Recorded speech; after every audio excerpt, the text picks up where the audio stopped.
ನಮಸ್ಕಾರ, welcome to my YouTube channel. ನನ್ನ ಹೆಸರು ಕುಸುಮಾರಾಜನ. ಇವತ್ತು ಸಂಡೇ ವ್ಲಾಗ್ನ ಮಾಡ್ತಾ ಇದ್ದೀನಿ. ಸೊ ಇವತ್ತು ಬೆಳಗ್ಗೆನೆ ಎದ್ಬಿಟ್ಟು ಜಿಮ್ಗೆ ಹೋದ್ವಿ. ಜಿಮ್ಮಲ್ಲಿ ಸ್ವಲ್ಪ ಅದು ಇದು ವರ್ಕೌಟ್ ಎಲ್ಲ ಮಾಡ್ಕೊಂಡು ನಾವು ಸ್ವಲ್ಪ ಸಿಂಪಲ್ ಆಗೇ ಮಾಡ್ಕೊಂತೀನಿ. ನಾನೇನು ತುಂಬಾ ಮಾಡಲ್ಲ ವರ್ಕೌಟ್. ಅಲ್ಲಿಂದ ಮನೆಗೆ ಬಂದು ಇವತ್ತು ಬ್ರೇಕ್ಫಾಸ್ಟಿಗೆ ಸಾಬುದಾನ ಬೀಟ್ರೂಟ್ ಕಿಚಡಿ ಮಾಡ್ತಾ ಇದ್ದೀನಿ, ಅಥವಾ ನೀವು ಸಬ್ಬಕ್ಕಿ ಬೀಟ್ರೂಟ್ ಕಿಚಡಿ ಅಂತ ಕೂಡ ಕರಿಬಹುದು. ಇದ್ರ ರೆಸಿಪಿನ ಇವಾಗ ತೋರಿಸ್ಕೊಡ್ತೀನಿ. ಸ್ವಲ್ಪ ಕಡಲೆ ಬೀಜ ನಿಮ್ಗೆ ಎಷ್ಟು ಬೇಕೋ ಅಷ್ಟು ಹಾಕೋಬಹುದು. ಅವಿನಾಶ್ ಅಷ್ಟು ಕಡಲೆ ಬೀಜ ಜಾಸ್ತಿ ಇಷ್ಟಪಡಲ್ಲ ಅಂತ ನಾನು ಕಡಿಮೆ ಕಡಲೆ ಬೀಜ ಹಾಕೊತಾ ಇದ್ದೀನಿ. ಒಂದು ಬೌಲ್ ಅಷ್ಟು ಕಡಲೆ ಬೀಜ ಹಾಕ್ಕೊಂಡು ಇದನ್ನ ಡ್ರೈ ಫ್ರೈ ಮಾಡ್ಕೊಳ್ಳಿ, ಡ್ರೈ ರೋಸ್ಟ್ ಮಾಡಿಕೊಂಡು ಅದನ್ನು ಮಿಕ್ಸಿಗೆ ಹಾಕೊಂಡ್ಬಿಟ್ಟು ಸ್ವಲ್ಪ ತರಿ ಆಗೋಂಗೆ ಅದನ್ನ ಪುಡಿ ಮಾಡ್ಕೋಬೇಕು. ತುಂಬ ಜಾಸ್ತಿ ಮಾಡೋಕ್ಕೋದ್ರೆ ಅದು ಒಂಥರ ಪೇಸ್ಟ್ ಥರ ಆಗೋಗ್ಬಿಡುತ್ತೆ. ಸೊ ನೋಡ್ಕೊಂಡ್ಬಿಟ್ಟು ಪುಡಿ ಆಗೋ ಥರ ಇದನ್ನ ಮಿಕ್ಸಿನಲ್ಲಿ ಮಾಡ್ಕೊಳ್ಳಿ. ಆ ಪುಡಿನ ಒಂದು ಬಟ್ಲಲ್ಲಿ ಹಾಕೊಂಡು ಸೈಡಿಗೆ ಎತ್ತಿಟ್ಕೊಳ್ಳಿ. ನೆಕ್ಸ್ಟ್ ಇಲ್ಲಿ ಒಂದು ಕುಕ್ಕರಲ್ಲಿ 1 ಕಪ್ ಆಗೋಷ್ಟು ಆಲೂಗೆಡ್ಡೆ ಅಥವಾ ಒಂದು ಆಲೂಗೆಡ್ಡೆನ ಪೀಲ್ ಮಾಡಿಕೊಂಡು ಚಿಕ್ಕದಾಗಿ ಪೀಸ್ ಮಾಡಿಕೊಂಡು ಬಾಯ್ಲ್ ಮಾಡ್ಕೊತಾ ಇದ್ದೀನಿ. ನೀರು ಹಾಕ್ಬಿಟ್ಟು ಸ್ವಲ್ಪ ಉಪ್ಪು ಹಾಕ್ಬಿಟ್ಟು ಒಂದೇ ಒಂದು ವಿಷಲ್ ಕೂಗಿಸ್ಕೊಂಡ್ರೆ ಆಗೋಯ್ತು. ಬೇಯಿಸಿರೋ ಆಲೂಗೆಡ್ಡೆನ ಸೈಡಲ್ಲಿ ಎತ್ತಿಟ್ಕೊಬಿಟ್ಟು ಮತ್ತೆ ಇಲ್ಲಿ ಕುಕ್ಕರಲ್ಲಿ 1 ಕಪ್ ಆಗೋಷ್ಟು ಹೆಚ್ಚಿರೋ ಅಂತ ಬೀಟ್ರೂಟು ಅಥವಾ 1 ಬೀಟ್ರೂಟು ಪೀಲ್ ಮಾಡಿ ಅದನ್ನ ಹೆಚ್ಚಿಟ್ಕೊಂಡು ಅದನ್ನ ಕೂಡ ಸೇಮ್ ರೀತಿನಲ್ಲಿ ಕುಕ್ಕರ್ಗೆ ಹಾಕೊಂಡು ಸ್ವಲ್ಪ ನೀರು ಹಾಕ್ಬಿಟ್ಟು ಅದಕ್ಕೆ ಉಪ್ಪು ಹಾಕೊಂಡು ಒಂದು 3-4 ವಿಷಲ್ ಬರೋವರೆಗೂ ಬೇಯಿಸ್ಕೊಂಡು ಸೈಡಿಗೆ ಎತ್ತಿಟ್ಕೊಂತಾ ಇದ್ದೀನಿ. ನೆಕ್ಸ್ಟ್ ಇಲ್ಲಿ ಮತ್ತೆ ಒಂದು ಕಡಾಯಿನಲ್ಲಿ ಸ್ವಲ್ಪ ಆಯಿಲ್ ಹಾಕೊಂಡ್ಬಿಟ್ಟು ಕಡಲೆ ಬೀಜನ ಹುರ್ಕೊಳ್ಳಿ. ಇಲ್ಲಿ ಕಡಲೆ ಬೀಜ ಜಾಸ್ತಿ ಹಾಕ್ದಷ್ಟು ತುಂಬಾನೇ ಚೆನ್ನಾಗಿರುತ್ತೆ ತಿನ್ನೋದಕ್ಕೆ. ಅವಿನಾಶ್ಗೆ ಕಡಲೆ ಬೀಜ ಅಷ್ಟು ಇಷ್ಟ ಆಗಲ್ಲ ಅಂತ ಹೇಳಿ ನಾನು ಸ್ವಲ್ಪ ಕಡಲೆ ಬೀಜ ಹಾಕೊಂತಾ ಇದ್ದೀನಿ. ನೀವು 1 ಕಪ್ ಅಷ್ಟು ಕಡಲೆ ಬೀಜ ಹಾಕೊಂಡು ಹುರಿದು ಎತ್ತಿಟ್ಕೊಳ್ಳಿ. ಮತ್ತೆ ಈಗ ಅದೇ ಆಯಿಲ್ಗೆ ಜೀರಿಗೆ, ಕರಿಬೇವು, ಅದಕ್ಕೆ 1-2 ಮೆಣಸಿನ್ಕಾಯಿನ ಹಾಕಿ ಚೆನ್ನಾಗಿ ಫ್ರೈ ಮಾಡಿಕೊಂಡು ಅದಾದ ನಂತರ ಅದಕ್ಕೆ ನಾವು ಬೇಯಿಸಿಟ್ಕೊಂಡಿದ್ವಲ್ಲ ಅದೇ ಆಲೂಗೆಡ್ಡೆನ ಆ್ಯಡ್ ಮಾಡಿ ಸ್ವಲ್ಪ ಫ್ರೈ ಮಾಡಿ. ಆ ಫ್ರೈ ಮಾಡ್ಕೊಂಡಿದ್ದ ನಂತರ ಮತ್ತೆ ನಾವು ಬೇಯಿಸಿಟ್ಕೊಂಡಿದ್ದು ಬೀಟ್ರೂಟ್ ಇತ್ತಲ್ಲ ಆ ಬೀಟ್ರೂಟ್ನ ತಗೊಂಡ್ಬಂದು ಇದಕ್ಕೆ ಹಾಕಿ ಸ್ವಲ್ಪ ಚೆನ್ನಾಗಿ ಫ್ರೈ ಮಾಡ್ಕೊಳ್ಳಿ. ನೆಕ್ಸ್ಟ್ ಇಲ್ಲಿ ಹಿಂದಿನ ದಿನ ರಾತ್ರಿನೇ ನಾನು 1 ಕಪ್ ಆಗೋಷ್ಟು ಸಬ್ಬಕ್ಕಿ ಅಥವಾ ಸಾಬುದಾನನ ನೆನೆಸಿಟ್ಟಿದ್ದೆ. ಈ 1 ಕಪ್ ಸಬ್ಬಕ್ಕಿಗೆ 1 ಕಪ್ ಅಷ್ಟೇ ನೀರು ಹಾಕಿ ನೆನೆಸಿಡ್ಬೇಕು. ಚೆನ್ನಾಗಿ ತೊಳೆದ್ಬಿಟ್ಟು ನೀರು ಹಾಕಿ ನೆನೆಸಿಡ್ಬೇಕು. ಹಾಗಾದ್ರೇ ಉಡಿಯಾಗಿ ಬರುತ್ತೆ. ಇಲ್ಲಾಂದ್ರೆ ಇನ್ನ ಫುಲ್ ಮುದ್ದೆ ಹಂಗೆ ಆಗೋಗ್ಬಿಡುತ್ತೆ. ಸೊ ನೀವು ಆ ಥರ ನೆನೆಸಿಟ್ಟಿರುವಂಥ ಸಬ್ಬಕ್ಕಿನ ತಗೊಂಬಂದು ಇದಕ್ಕೆ ಆ್ಯಡ್ ಮಾಡಿ.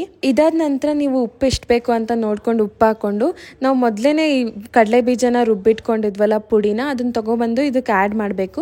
ಅದಾದ್ಮೇಲೆ ಕಡಲೆ ಬೀಜ ಹುರ್ಕೊಂಡಿದ್ವಲ್ಲ ಅದನ್ನು ಕೂಡ ತಗೊಬಂದು ಆ್ಯಡ್ ಮಾಡಬೇಕು. ಅದಾದ ನಂತರ ಒಂದು ಅರ್ಧ ನಿಂಬೆಹಣ್ಣಷ್ಟು ಇದಕ್ಕೆ ನಿಂಬೆಹಣ್ಣು ಹಿಂಡಿದ್ರೆ ಹುಳಿಯಾಗಿ ಒಂಥರ ಚೆನ್ನಾಗಿ ಅನಿಸುತ್ತೆ. ಸೊ ಇಷ್ಟೇ ಸಾಬುದಾನ ಕಿಚಡಿ ಅಥವಾ ಸಬ್ಬಕ್ಕಿ ಕಿಚಡಿ ತುಂಬಾನೇ ಟೇಸ್ಟಿಯಾಗಿ ರೆಡಿ ಆಗೋಯ್ತು. ನಮ್ಮನೆಯಲ್ಲಿ ಅವಿನಾಶ್ ಒಬ್ಬರೇ ಬೆಳಗ್ಗೆ ಬ್ರೇಕ್ಫಾಸ್ಟ್ ತಿನ್ನೋದು. ನಾನು ಇಂಟರ್ಮಿಟೆಂಟ್ ಫಾಸ್ಟಿಂಗ್ ಮಾಡ್ತಾ ಇರೋದ್ರಿಂದ ನಾನು ಬ್ರೇಕ್ಫಾಸ್ಟ್ ತಿನ್ನಲ್ಲ.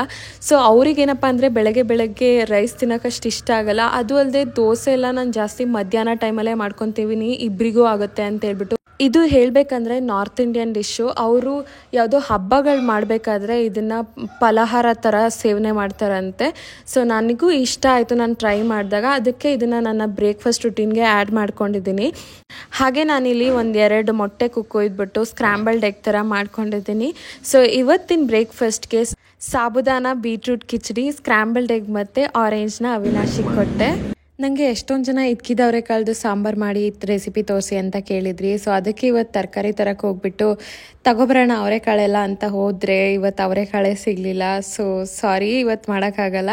ಬಟ್ ಇಲ್ಲಿ ಅವಿನಾಶ್ ನನಗೆ ದಾಳಿಂಬೆ ಬಿಡಿಸ್ಕೊಟ್ರು. ಆ ದಾಳಿಂಬೆ ಜ್ಯೂಸ್ ಬೇಕಿತ್ತಂತೆ ಅವರಿಗೆ. ಅದಕ್ಕೆ ದಾಳಿಂಬೆ ಜ್ಯೂಸ್ ಮಾಡೋಣ ಅಂತ ಹೇಳ್ಬಿಟ್ಟು ಅವ್ರಿಗೆ ಮಾತ್ರ ಮಾಡಿಕೊಡ್ತಾ ಇದ್ದೆ. ಸ್ವಲ್ಪ ದಾಳಿಂಬೆ ತೊಗೊಂಡ್ಬಿಟ್ಟು ದಾಳಿಂಬೆ ಜ್ಯೂಸ್ ಮಾಡಿಕೊಟ್ಟೆ. ಇದಾದ ನಂತರ ನಾನು ಸ್ಟ್ರಾಬೆರಿ ಸ್ಮೂತಿ ಮಾಡ್ಕೊತಾ ಇದ್ದೆ ನನಗೋಸ್ಕರ. ಹಂಗೆ ಅವಿನಾಶ್ಗೆ ಕೊಡ್ತೀನಿ, ಆಬ್ವಿಯಸ್ಲಿ ಅವ್ರ ಮನೇಲಿದ್ದರೆ ಅವರಿಗೂ ಕೊಡ್ತೀನಿ. ಸೊ ಇದಕ್ಕೇನಪ್ಪ ಅಂತ ಹೇಳಿದ್ರೆ ನಾನು ಸ್ಟ್ರಾಬೆರೀಸ್ನ ನಾನು ಆನ್ಲೈನಲ್ಲಿ ತರಿಸ್ಕೊತೀನಿ. ಯಾವುದಾದ್ರೂ ಎಕ್ಸಾಟಿಕ್ ಫ್ರೂಟ್ಸ್ ಅಥವಾ ವೆಜಿಟೇಬಲ್ಸ್ ಬೇಕಂದರೆ ನಾನು ಆನ್ಲೈನಿಂದನೇ ಆರ್ಡ್ರ್ ಮಾಡ್ಕೊತೀನಿ. ನಮ್ಮ ಮನೆ ಹತ್ರ ಇರೋ ಅಂಗಡಿಗಳಲ್ಲಿ ಅಷ್ಟು ಚೆನ್ನಾಗಿರೋದು ಸಿಗಲ್ಲ. ಸೊ ಹಾಗಾಗಿ ನಾನಿಲ್ಲಿ ಒಂದು 200 ಗ್ರಾಮ್ಸ್ ಬರುತ್ತಲ್ಲ ಸ್ಟ್ರಾಬೆರೀಸು 85 ರೂಪೀಸಿಗೆ, ಅದನ್ನ ಆರ್ಡ್ರ್ ಮಾಡ್ಕೊಂಡಿದ್ದೆ, ಅದನ್ನ ತರಿಸ್ಕೊಂಡಿದ್ದೆ. ಚೆನ್ನಾಗಿರೋದೇ ಸಿಕ್ಕಿತ್ತು ಸ್ಟ್ರಾಬೆರಿ. ಆ್ಯಕ್ಚುಲಿ ಸ್ಟ್ರಾಬೆರೀಸ್ ಅಷ್ಟೊಂದು ತೊಗೊಂಡು ಇದ್ರ ಜೊತೆಗೆ 2 ಬಾಳೆಹಣ್ಣು, ಅದ್ರ ಜೊತೆಗೆ ಸ್ವಲ್ಪ ದಾಳಿಂಬೆ, ಅದ್ರ ಜೊತೆಗೆ ಸ್ವಲ್ಪ ದ್ರಾಕ್ಷಿ ಹಾಕೊತಾ ಇದ್ದೀನಿ ಸ್ವೀಟ್ನೆಸ್ಗೋಸ್ಕರ. ನೀವು ಸ್ವೀಟ್ನೆಸ್ಗೆ ಬೇಕಂದರೆ ಬೆಲ್ಲ ಅಥವಾ ಸಕ್ಕರೆ ಅಥವಾ ಹನಿನ ಯೂಸ್ ಮಾಡ್ಕೋಬೋದು.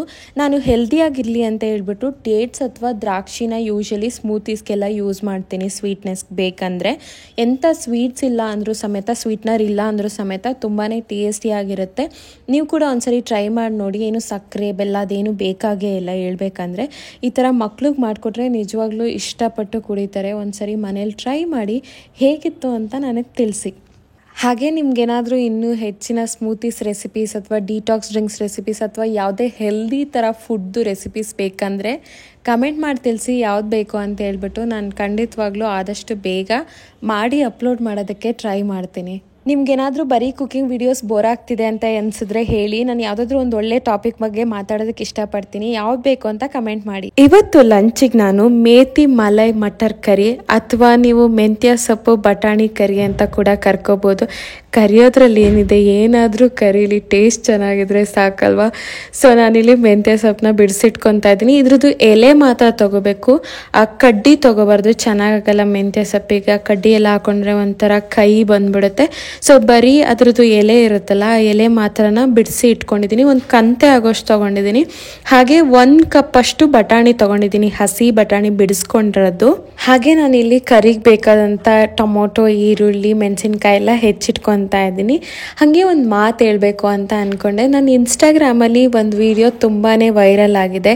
ಇಲ್ಲಿ ಸೈಡಲ್ಲಿ ಹಾಕ್ತೀನಿ, ನೀವು ನೋಡ್ಬೋದು. ನಾನು ಫುಡ್ ಪ್ಲೇಟ್ಸ್ನ ಅವಿನಾಶಿಗೆ ಕೊಡ್ತಾ ಇರೋದು. ಅವಿನಾಶ್ ನನಗೆ ಥ್ಯಾಂಕ್ ಯು ಮಾ ಅಂತ ಹೇಳ್ತಾ ಇರೋದು, ಥ್ಯಾಂಕ್ಸ್ ಮಾ ಅಂತ ಹೇಳ್ತಾ ಇರೋದು. ಥ್ಯಾಂಕ್ಸ್ ಮಾ ಅಂದರೆ ನಾವು ಯೂಶಲಿ ಇಬ್ರು ಮಾ ಅಂತ ಕರ್ಕೊಂಡು ಮಾತಾಡ್ತೀವಿ. ನಾವಿಬ್ರು ಮಾತಾಡಬೇಕಾದ್ರೆ ಹೋಗಮ್ಮ, ಬಾರಮ್ಮ, ಮಾ ಇಲ್ಲಿ ಬಾ, ಆ ಥರ ಕರ್ಕೊಂಡು ಮಾತಾಡ್ತೀವಿ. ಯೂಶಲಿ ನಮ್ಮ ಮಾತನ್ನ ಕೇಳಿಸ್ಕೊಂಡಿದ್ರೆ ಯಾರಾದರೂ ಗೊತ್ತಿರುತ್ತೆ.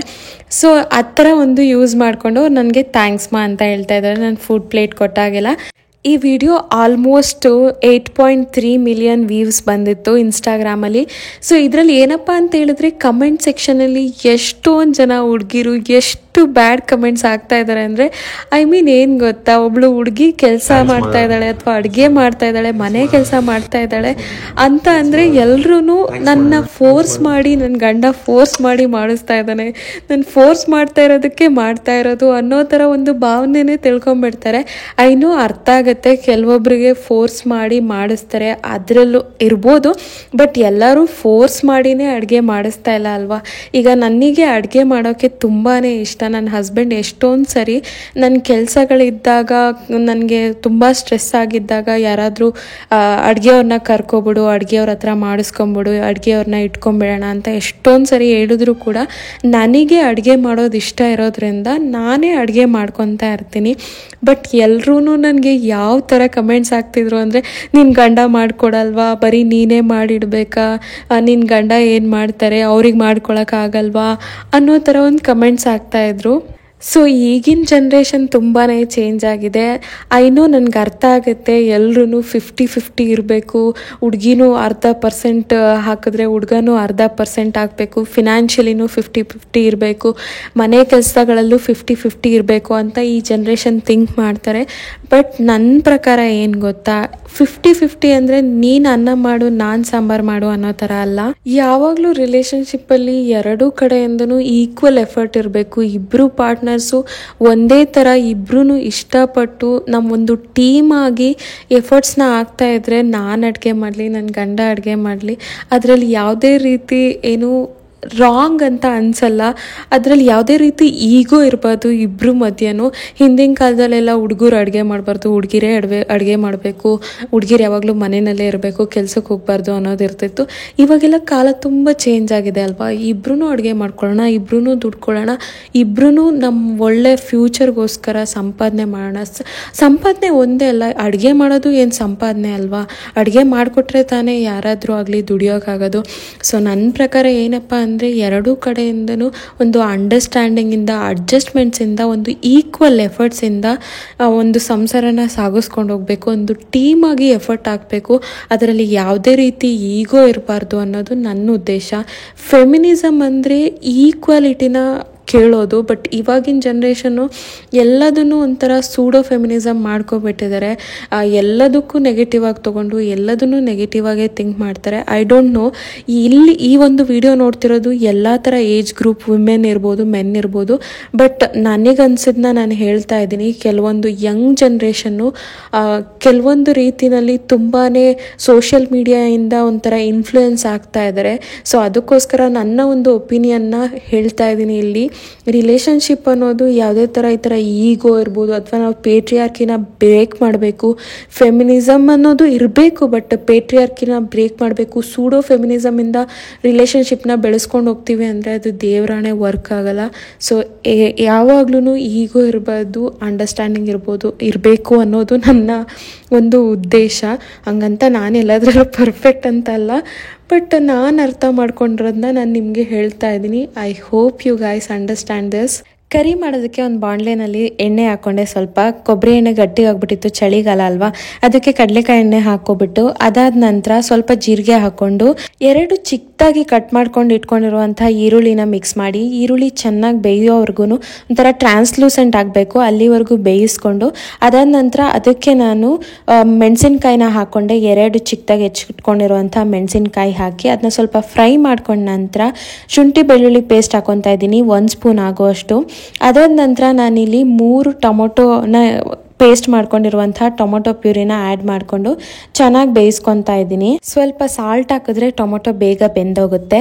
ನಂತರ ಇಲ್ಲಿ ಎಣ್ಣೆ ಬಿಟ್ಕೋಬೇಕು, ಎಲ್ಲ ಸೈಡಲ್ಲೂ ನೀಟಾಗಿ ಆಯಿಲ್ ಬಿಟ್ಕೊಂಡ ನಂತರ ನಾನಿಲ್ಲಿ ಸ್ಪೈಸಸ್ನ ಆ್ಯಡ್ ಮಾಡ್ಕೊತಾ ಇದ್ದೀನಿ. ಸ್ವಲ್ಪ ಚಿಲ್ಲಿ ಪೌಡರು, ಅದ್ರ ಜೊತೆಗೆ 1 ಸ್ಪೂನ್ ಅಷ್ಟು ನಾನು ಕಾಶ್ಮೀರಿ ಚಿಲ್ಲಿ ಪೌಡರ್ ಹಾಕ್ಕೊತಾ ಇದ್ದೀನಿ.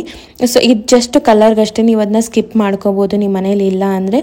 ಬರೀ ಖಾರದ ಪುಡಿ ಹಾಕ್ಕೊಂಡ್ರು ಸಾಕು. ಅದಾದ ನಂತರ 1 ಸ್ಪೂನ್ ಅಷ್ಟು ನಾನಿಲ್ಲಿ ಗರಂ ಮಸಾಲ ಹಾಕ್ಕೊತಾ ಇದ್ದೀನಿ.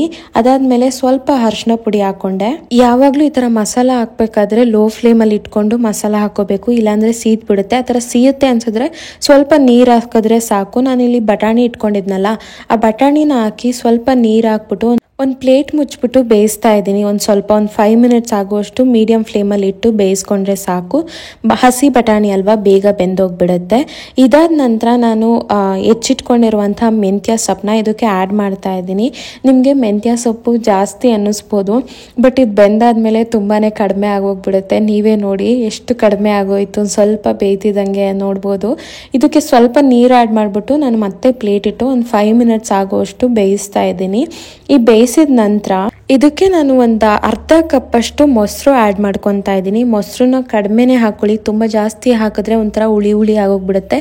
ಮೊಸರು ಹಾಕಬೇಕಾದ್ರೆ ಯಾವಾಗಲೂ ಲೋ ಫ್ಲೇಮಲ್ಲಿ ಇಟ್ಟು ಹಾಕಿ, ಇಲ್ಲಾಂದರೆ ಅದೊಂಥರ ಒಡ್ದೋದಂಗೆ ಆಗ್ಬಿಡುತ್ತೆ ಮೊಸರು. ಅಥವಾ ನೀವು ಸ್ಟೋವ್ನ ಆಫ್ ಮಾಡಿ ಹಾಕಿದ್ರೂ ಓಕೆ. ಇದಾದ ನಂತರ ನಾನಿಲ್ಲಿ ಕಸೂರಿ ಮೇಥಿನ ಆ್ಯಡ್ ಮಾಡ್ತಾ ಇದ್ದೀನಿ. ಮತ್ತು ನೀವು ಇಲ್ಲಿ ನೋಡ್ಬೋದು, ನಾನು ಇಲ್ಲಿ ಫ್ರೆಶ್ ಕ್ರೀಮ್ನ ಆ್ಯಡ್ ಮಾಡಬೇಕು, ಬಟ್ ನಾನು ನೆನೆಸಿಟ್ಟಿರುವಂಥ ಗೋಡಂಬಿನ ಯೂಸ್ ಮಾಡಿಕೊಂಡು ಪೇಸ್ಟ್ ಮಾಡಿ ಆ ಪೇಸ್ಟ್ನ ಕ್ರೀಮಾಗಿ ಹಾಕ್ಕೊತಾ ಇದ್ದೀನಿ. ಇದು ಕೂಡ ತುಂಬಾ ಚೆನ್ನಾಗಿರುತ್ತೆ. ನೀವೇನಾದರೂ ಕ್ರೀಮ್ ಯೂಸ್ ಮಾಡೋರಾದರೆ ಯೂಸ್ ಮಾಡ್ಕೊಬೋದು. ನಮ್ಮನೇಲಿ ನಾನು ಯಾವುದೇ ಥರ ಕ್ರೀಮ್ಗಳು ಸಾಸ್ಗಳನ್ನ ಯೂಸ್ ಮಾಡೋದಕ್ಕಷ್ಟು ಇಷ್ಟಪಡಲ್ಲ. ಸೊ ಹಾಗಾಗಿ ನಾನು ಈ ಥರ ಏನಾದರೂ ಮನೇಲೇ ಮಾಡ್ಕೊಳ್ಳೋ ಅಂಥ ಕ್ರೀಮ್ಗಳನ್ನ ಹಾಕ್ಕೊತಾ ಇರ್ತೀನಿ. ನಮ್ಮ ಮನೆಯಲ್ಲಿ ಕೆನೆ ಕೂಡ ಇರಲ್ಲ, ನಾವು ಹಾಲು ಕುಡಿಯಲ್ಲ, ಜಾಸ್ತಿ ಯೂಸ್ ಮಾಡಲ್ಲ. ಸೊ ಹಾಗಾಗಿ ಇಷ್ಟೇ ಈಸಿಯಾದ ಟೇಸ್ಟಿಯಾಗಿರುವಂಥ ಮೇಥಿ ಮಲೈ ಮಟರ್ ಕರಿ ಅಥವಾ ಮೆಂತ್ಯ ಸೊಪ್ಪಿನ ಬಟಾಣಿ ಕರಿ ರೆಡಿಯಾಗೋಯ್ತು. ತುಂಬಾ ಟೇಸ್ಟಿಯಾಗಿರುತ್ತೆ, ಟ್ರೈ ಮಾಡಿ. ಸೊ ನಾನಿಲ್ಲಿ ಇವಾಗ ಕ್ಯಾರೆಟ್ ಅಕ್ಕಿ ರೊಟ್ಟಿ ಮಾಡ್ಕೊತಾ ಇದ್ದೀನಿ. ಇದಕ್ಕೆ 1.5 ಕಪ್ಪಷ್ಟು ತುರಿದಿರೋ ಅಂಥ ಕ್ಯಾರೆಟು, ಅದಕ್ಕೆ ಒಂದು ಅರ್ಧ ಅಥವಾ 1/4 ಕಪ್ಪಷ್ಟು ಕೊತ್ತಂಬರಿ ಸೊಪ್ಪು, 2 ಮೆಣಸಿನ್ಕಾಯಿ ಸಣ್ಣಗೆ ಹೆಚ್ಕೊಂಡಿರೋದು, ಹಂಗೆ ಒಂದೇ ಒಂದು ಚಿಕ್ಕ ಈರುಳ್ಳಿ ಸಣ್ಣಗೆ ಹೆಚ್ಕೊಂಡಿರೋದು. ನೀವಿಲ್ಲಿ ಕೊತ್ತಂಬರಿ ಸೊಪ್ಪನ್ನ ಮತ್ತು ಮೆಣಸಿನ್ಕಾಯಿನ ಮಿಕ್ಸಿಗೆ ಆಡಿಸ್ಕೊಂಡು ಪೇಸ್ಟ್ ಥರ ಮಾಡ್ಕೊಂಡು ಬೇಕಾದರೂ ಹಾಕ್ಕೋಬೋದು, ನಿಮಗೆ ಮೆಣಸಿನ್ಕಾಯಿ ಹಾಗೆ ಸಿಗೋದು ಇಷ್ಟ ಇಲ್ಲ ಅಂದರೆ. ಹಾಗೆ 1 ಸ್ಪೂನಷ್ಟು ಜೀರಿಗೆ ಪೌಡರ್ ಹಾಕ್ಕೊತಾ ಇದ್ದೀನಿ. ಮತ್ತು ಇಲ್ಲಿ ನಾನು 1.5 ಕಪ್ಪಷ್ಟು ಅಕ್ಕಿ ಹಿಟ್ಟನ್ನ ಹಾಕ್ಕೊತಾ ಇದ್ದೀನಿ. ಈ ಕಪ್ ಚಿಕ್ಕದು, ಸೊ ದೊಡ್ಡ ಕಪ್ಪಲ್ಲಿ 1.5 ಕಪ್ಪಷ್ಟು ನಾನಿಲ್ಲಿ ಅಕ್ಕಿ ಹಿಟ್ಟನ್ನ ಹಾಕ್ಕೊತಾ ಇದ್ದೀನಿ. ಹಾಗೆ ನಾನು ಬಿಸಿ ನೀರಿಗೆ ಸ್ವಲ್ಪ ಉಪ್ಪು ಹಾಕ್ಕೊಂಬಿಟ್ಟು ಅಲ್ಲೇ ಕಾಯಿಸ್ಕೊಂಡಿದ್ದೀನಿ. ಆ ನೀರನ್ನ ತೊಗೊಂಬಂದು ಇದಕ್ಕೆ ಹಾಕ್ಕೊಂಡು ಒಳ್ಳೆ ಹದ ನೋಡಿ ಕಲಿಸ್ಕೊತಾ ಇದ್ದೀನಿ. ತುಂಬ ಗಟ್ಟಿ ಇರಬಾರ್ದು, ಇದು ತೆಳ್ಳಗಿದ್ರೂ ನಡೆಯುತ್ತೆ, ಹಂಗಂದ್ರೆ ತುಂಬ ದೋಸೆ ಅಷ್ಟು ತೆಳ್ಳಗೆಲ್ಲ ಇರಬಾರ್ದು. ಸೊ ನಾನು ಆವಾಗಲೇ ಹೇಳ್ತಿದ್ದ ಮಾತಿಗೆ ಇನ್ನೊಂದು ಆ್ಯಡ್ ಮಾಡಬೇಕು ಅಂದ್ಕೊಂಡೆ. ರಿಲೇಷನ್ಶಿಪ್ಪಲ್ಲಿ ಯಾವಾಗ್ಲೂ ಸಿಚುವೇಶನ್ ಹೆಂಗೆ ಬರುತ್ತೆ ಅದನ್ನ ನೋಡ್ಕೊಂಡು ಇಬ್ಬರು ಅಡ್ಜಸ್ಟ್ ಮಾಡ್ಕೊಂಡು ಹೋಗಬೇಕು. ನನ್ನ ಗಂಡ ಈಗ ಅಡುಗೆ ಮಾಡೋದಾಗಲಿ, ನಾನು ಅಡುಗೆ ಮಾಡೋದಾಗಲಿ, ಅಥವಾ ನಾನು ಡ್ರೈವ್ ಮಾಡೋದಾಗಲಿ, ನನ್ನ ಗಂಡ ಡ್ರೈವ್ ಮಾಡೋದಾಗಲಿ, ಯಾವುದೇ ಥರ ತಪ್ಪಿಲ್ಲ.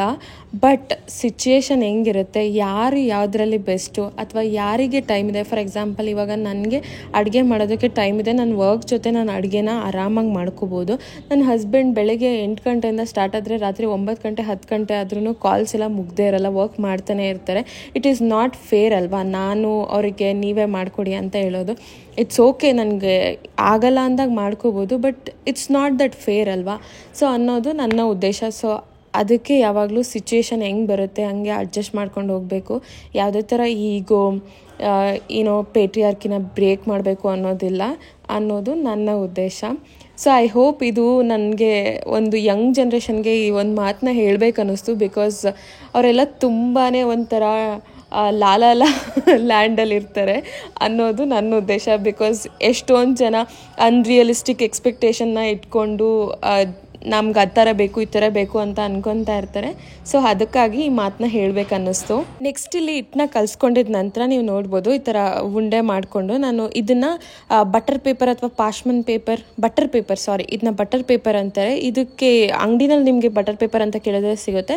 ಅದ್ರ ಮೇಲೆ ತಟ್ಕೋಬೋದು. ನಾನು ಮೇಲ್ಗಡೆ ಯೂಸ್ ಮಾಡ್ತಿರೋದು ಹೋಳಿಗೆ ಪೇಪರ್ ಬರುತ್ತಲ್ಲ ಅದನ್ನು ಯೂಸ್ ಮಾಡ್ಕೊತಾ ಇದ್ದೀನಿ. ಅದನ್ನು ಈ ಥರ ಮೇಲ್ಗಡೆ ಇಟ್ಕೊಂಡ್ಬಿಟ್ಟು ಈ ಥರ ಕೈಯಲ್ಲಿ ತಟ್ಕೊಂಡ್ರೆ ಅದು ಈಸಿಯಾಗಿ ಅಳ್ಕೊಂಬಿಡುತ್ತೆ ರೊಟ್ಟಿ ಥರ. ಅದಾದಮೇಲೆ ನಾನು ಈ ಮೇಲ್ಗಡೆ ಹಾಕಿರೋ ಹೋಳಿಗೆ ಪೇಪರ್ನ ತೆಗೆದ್ಬಿಟ್ಟು ನೀವು ನೋಡ್ಬೋದು ಈ ಥರ ಶೇಪ್ ಅಷ್ಟು ಚೆನ್ನಾಗಿಲ್ಲ ಅಂತ ಹೇಳ್ಬಿಟ್ಟು ನಾನು ಸ್ವಲ್ಪ ರೌಂಡ್ ಮಾಡ್ಕೊತಾ ಇದ್ದೀನಿ. ಹಾಗೆ ತಿಂದರೂ ನಡೆಯುತ್ತೆ, ಹೆಂಗಿದ್ರು ಹೊಟ್ಟೆಗೆ ಹೋಗುತ್ತೆ. ಟೇಸ್ಟ್ ಒಂದು ಚೆನ್ನಾಗಿದ್ರೆ ಸಾಕಲ್ವಾ, ರೌಂಡ್ ಇರಬೇಕಂತ ಏನಿಲ್ಲ ಅಲ್ವಾ. ಏನಾದರೂ ಹೊಸ್ದಾಗಿ ಮಾಡೋರಾದರೆ ಇಟ್ಸ್ ಓಕೆ. ಸೊ ಇದಾದ ನಂತರ ನಾನಿಲ್ಲಿ ಹೆಂಚ್ ಮೇಲೆ ಸೇಮ್ ನೀವು ರೊಟ್ಟಿನ ಹೆಂಗೆ ಬೇಯಿಸ್ಕೊತೀರ ನೋಡಿ ಅದೇ ಥರ ಇದನ್ನ ಬೇಯಿಸ್ಕೊಬೇಕು. ತುಂಬಾ ಟೇಸ್ಟಿಯಾಗಿ ಆ್ಯಂಡ್ ಹೆಲ್ದಿ ಕೂಡ ಅಲ್ವಾ. ಈಗ ಎಷ್ಟೊಂದು ಜನ ಮಕ್ಳುಗಳು ವೆಜಿಟೇಬಲ್ಸ್ ತಿಂದಲೇ ಇರೋರು ಇರ್ತಾರೆ. ಮಕ್ಕಳು ಅಂತಲ್ಲ, ಎಷ್ಟೊಂದು ಜನ ವೆಜಿಟೇಬಲ್ಸ್ ಅಷ್ಟು ಇಷ್ಟಪಡಲ್ಲ. ಸೊ ಅಂಥವ್ರಿಗೆ ಈ ಥರ ರೊಟ್ಟಿ ಒಳಗಡೆ ವೆಜಿಟೇಬಲ್ನ ಸೇರಿಸ್ಬಿಟ್ಟು ಕೊಟ್ಬಿಟ್ರೆ ಆರಾಮಾಗಿ ತಿನ್ಕೊತಾರೆ, ಟೇಸ್ಟಿಯಾಗಿ ಕೂಡ ಇರುತ್ತೆ. ಡೆಫಿನೆಟ್ಲಿ ನಿಮ್ಮ ಮನೇಲಿ ಮಕ್ಳುಗಳು ವೆಜಿಟೇಬಲ್ಸ್ ತಿಂತಾ ಇಲ್ಲ ಅಂದರೆ ಈ ಥರ ಕ್ಯಾರೆಟ್ನ ಮಿಕ್ಸ್ ಮಾಡಿಬಿಟ್ಟು ರೊಟ್ಟಿ ಮಾಡಿಬಿಟ್ಟು ಕೊಡಿ, ಡೆಫಿನೆಟಾಗಿ ಅವರು ತಿಂತಾರೆ. ಮತ್ತು ಅವ್ರಿಗೆ ಮಕ್ಳುಗಳಿದ್ರೆ ಮೆಣಸಿನ್ಕಾಯಿನ ಹಂಗಂಗೆ ಸಿಕ್ಕಿದ್ರೆ ಅವ್ರು ಖಾರ ಅಂತ ಹೇಳ್ತಾರೆ. ಸೊ ಮೆಣಸಿನ್ಕಾಯಿ ಮತ್ತು ಕೊತ್ತಂಬರಿ ಸೊಪ್ಪನ್ನ ಮಿಕ್ಸಿಲಿ ಆಡಿಸ್ಕೊಂಡ್ಬಿಟ್ಟು ಅದನ್ನ ಪೇಸ್ಟ್ ಥರ ಮಾಡ್ಕೊಂಡು ಹಾಕ್ಕೊಳ್ಳಿ. ಇದು ಮಕ್ಳುಗಳಿಗೆ ತಿನ್ನೋಕ್ಕೂ ಈಸಿ ಆಗುತ್ತೆ. ಸೊ ಇದಾದ ನಂತರ ನಾನಿಲ್ಲಿ ಸ್ವಲ್ಪ ಪೀನಟ್ ಸ್ಯಾಲೆಡ್ ಕೂಡ ಮಾಡಿಕೊಂಡೆ. ಪೀನಟ್ ಸ್ಯಾಲೆಡ್ ರೆಸಿಪಿ ನಂದು ಆಲ್ರೆಡಿ ಇನ್ನೊಂದು ವೀಡಿಯೋನಲ್ಲಿದೆ, ನೀವು ಹೋಗಿ ಚೆಕ್ ಮಾಡ್ಬೋದು. ಅದರ್ ವೀಡಿಯೋಸ್ ಕೂಡ ಚೆಕ್ ಮಾಡಿ. ನಿಮ್ಗೆ ಯಾವುದಾದ್ರೂ ರೆಸಿಪೀಸ್ ಬೇಕಿದ್ದರೆ ಕಮೆಂಟ್ ಮೂಲಕ ತಿಳಿಸಿ. ನಾನು ಆದಷ್ಟು ಬೇಗ ಆ ರೆಸಿಪೀಸ್ಗಳನ್ನ ಮಾಡಿ ಅಪ್ಲೋಡ್ ಮಾಡೋದಕ್ಕೆ ಟ್ರೈ ಮಾಡ್ತೀನಿ. ಹಾಗೆ ನಾನಿಲ್ಲಿ ಮಧ್ಯಾಹ್ನ ಲಂಚ್ಗೆ ಒಂದು ರೊಟ್ಟಿ, ಸ್ವಲ್ಪ ಪಲ್ಯ, 1-2 ಬಾಯ್ಲ್ಡ್ ಎಗ್ಗು ಮತ್ತು ಸ್ವಲ್ಪ ಪೀನಟ್ ಸ್ಯಾಲೆಡ್ನ ತೊಗೊತಾ ಇದ್ದೀನಿ. ಅದ್ರ ಜೊತೆಗೆ ಮಸಾಲ ಮಜ್ಜಿಗೆ ಕೂಡ ಮಾಡಿದೆ, 1 ಲೋಟ ಮಸಾಲ ಮಜ್ಜಿಗೆ ಕೂಡ ತೊಗೊತಾ ಇದ್ದೀನಿ. ಸೊ ಇವತ್ತಿನ ವಿಡಿಯೋ ಇದಾಗಿತ್ತು. ನಿಮ್ಗೆಲ್ರಿಗೂ ಇಷ್ಟ ಆಗಿದೆ ಅಂತ ಅಂದ್ಕೊಳ್ತಾ ಇದ್ದೀನಿ. ಇನ್ನಷ್ಟು ಈ ಥರ ವಿಡಿಯೋ ಮಾಡೋದಕ್ಕೆ ಟ್ರೈ ಮಾಡ್ತೀನಿ. ದಯವಿಟ್ಟು ನಮ್ಮ ಚಾನಲ್ನ ಸಬ್ಸ್ಕ್ರೈಬ್ ಆಗಿ. ವಿಡಿಯೋ ಇಷ್ಟ ಆದರೆ ಲೈಕ್ ಮಾಡಿ. Thank you so much for watching till end. Bye.